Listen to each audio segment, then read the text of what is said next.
Les nations du Nord ont-elles dépassé les nations du Sud? On en débat dans un instant par rapport justement aux résultats de cette Coupe du Monde. Pierre Laurent, ton sentiment? J'ai l'impression que oui, on assiste vraiment à un mouvement. Lors de ces dernières éditions, le Sud avait clairement la main, sans aller jusqu'à 2015 où les 4 équipes demi-finalistes étaient issues de l'hémisphère Sud. Je vais les rappeler, Argentine, Afrique du Sud et bien sûr les 2 finalistes, Australie et Nouvelle-Zélande les champions. Là, il y a l'air d'avoir un vrai mouvement d'ampleur qu'on avait vu un peu lors des tests de novembre et de l'été depuis le Covid. Où on a eu cette chance en Europe, notamment en France, en Angleterre, même au Pays de Galles et en Irlande où les compétitions ont pu se tenir les années post-Covid, alors que pendant 2 ans en fait, les échanges notamment entre Australiens et Néo-Zélandais, Australiens et Sud-Africains avaient été arrêtés et on l'avait vu sur donc un petit mouvement sur les tests de novembre ou de l'été. Non mais c'est-à-dire que nous, on est en haleine. Nous on avait battu l'Afrique du Sud, on avait battu la Nouvelle-Zélande. L'Irlande était allée gagner sa série de tests en Nouvelle-Zélande, 2 victoires pour une défaite. On n'avait pas gagné en Australie depuis la nuit des temps. On y avait été gagné avec l'équipe de France C. Donc le Nord a dépassé le Sud. C'est bon. Donc le Nord est en train de dépasser le Sud et a dépassé le Sud. Oui, sur cette Coupe du Monde. Voilà. Et les premiers résultats qui sont des matchs officiels, pardon Paul, on va les voir ces résultats. On va voir les résultats. On a bien battu les Blacks. Ah oui. D'accord. Mais... L'Irlande a bien battu l'Afrique du Sud. France-Nouvelle-Zélande, victoire de la France, oui. L'Angleterre a battu l'Argentine, le Pays de Galles a battu les Fidji, l'Irlande a battu l'Afrique du Sud et le Pays de Galles a battu l'Australie. Donc là, ça va dans ton sens. Sur ces premiers résultats, mais pour répondre à la question, je trouve que c'est un petit peu tôt pour dire que le Nord a dépassé le Sud. Je pense qu'il faut raison garder et attendre au moins les quarts de finale, parce qu'on n'est que sur des matchs de poule et que la décision elle se fait sur la phase finale, donc sur les matchs à élimination directe. Restons sur les matchs de poule et les quarts de finale. Sur les quarts de finale. A priori, les premiers de poule, des 4 poules, ça va être une première. Les Gallois ont pas fait encore. Les Gallois ont de grandes chances de finir premier de poule. La France a quand même de grandes chances de finir premier de poule. L'Angleterre a des vraies chances de finir premier de poule. Et l'Irlande, en battant l'Afrique du Sud, va finir premier de poule. Mais selon toi, la question, elle est répondue à quel moment? Parce que là, à quel moment? Non, mais par exemple, quart de finale. Donc, quart de finale, toutes les nations du Sud, toutes les nations du Nord doivent battre les nations du Sud. Non, pour moi, pour dépasser alors pour aller dans ton sens, le Nord aura véritablement dépassé le Sud si une équipe du Nord est sacrée championne du monde. Tout ça n'arrivait qu'une fois. Ça n'arrivait qu'une fois, on le rappelle, c'était l'Angleterre. Voilà. Moi, j'ai bossé, j'ai fait 2-3 stats quand même pour reprendre. Tu fais pas que les footings. Non, je fais pas que les footings. Pour reprendre, il y a eu 21 quarts de finale dans l'histoire entre des nations du Nord et des nations du Sud. Il y a eu 14 victoires pour les nations du Sud. Par exemple, l'Afrique du Sud n'a jamais perdu contre une nation du Nord en quart de finale.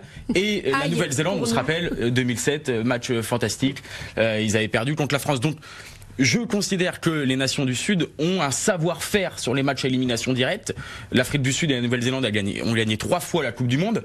Et je pense qu'il faut attendre au moins ces matchs-là pour savoir, et une éventuelle finale pour savoir si c'est pas encore une nation du Sud qui fait l'exploit. Je pense notamment à l'Afrique du Sud qui a montré, quand même si elle a perdu face à l'Irlande, une capacité énorme, et je pense qu'on a un peu trop enterré cette équipe. Tu nous abreuves de chiffres, t'as ta fiche qui est pleine de statistiques. Mais juste celle-ci, mais les statistiques ne font pas les matchs, et on nous demande pas, la question du face-à-face n'était pas dans l'histoire, c'est le Nord a-t-il dépassé le Sud, et à l'instant T, malheureusement pour toi, le Nord a vraiment, c'est même pas dépassé, c'est à larguer le Sud. Il n'y a pas une équipe du Sud qui est capable de remporter un match face à une nation du tournoi de 6 nations.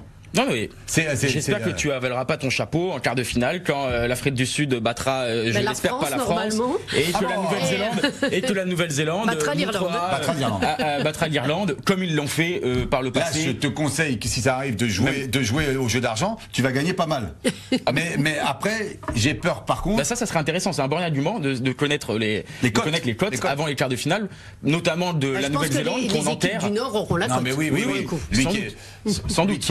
Qui aiment les statistiques, voilà, les bookmakers, les codes seront, les codes seront favorables, aux nations européennes. Il y a quand même cette petite musique qu'on entend sur la Nouvelle-Zélande après le match face à la France, là l'Afrique du Sud après le match face à l'Irlande, où on sent que voilà, ces nations-là sont plus trop dominantes que les nations du Nord. C'est les faits, Paul, c'est les faits pour l'instant. Tu vas pas me dire. Oui, alors, mais il y a peut-être une petite question aussi, c'est parce que le Nord a-t-il dépassé le Sud? Ça, c'était d'une façon globale, mais est-ce qu'on est capable d'enchaîner des résultats contre ces nations? Oui, ça va être une des équations à résoudre pour les nations du Nord, notamment la France et l'Irlande, qui sont les deux grands favoris de cette compétition maintenant, parce que c'est vrai tu as raison, Judith, pour être champion du monde, en général, il faut battre une, voire deux nations consécutivement de l'hémisphère sud. Pour parler clairement, il faut battre l'Afrique du Sud, l'Australie et la Nouvelle-Zélande. Voilà, là, je mets l'Argentine dans un autre niveau. Et sur ces trois nations que je viens de citer, il faut en battre deux pour être champion du monde. Ça, voilà, ça va être une des équations. Mais les faits récents,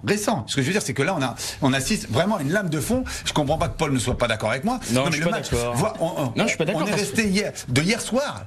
Hier soir, ça ne pas le Pays de Galles le Pays de Galles sans être non plus génial. Le Pays de Galles qui a été bousculé par le Portugal, mais 40 points à l'Australie. Oui, mais il faut pas oublier par exemple que le Fidji, qui est considéré comme nation du Sud, peut battre l'Angleterre en quart de finale si c'est cette affiche-là. Et s'ils sont qualifiés. J'oublie pas quand même le Irlande-Afrique du Sud. Tout le monde voit maintenant les Irlandais champions du monde et les Africains du Sud complètement largués, alors que s'ils ont un buteur, ils gagnent le match. Pour moi, quand même. Avec des si, on aurait été tous les deux en équipe. Non, mais c'est pas une large victoire de l'Irlande face à une petite équipe sud-africaine quand même. Il faut pas l'oublier. Si le match il est rejoué demain en finale, ça se trouve c'est l'inverse. Non, on ne joue pas les matchs. Les matchs ils ont été joués une fois, ils ont un scénario. Non, mais tu vas dans mon sens là-dessus. C'était un match atroché. L'Afrique du Sud aurait très bien pu remporter ce match quand même.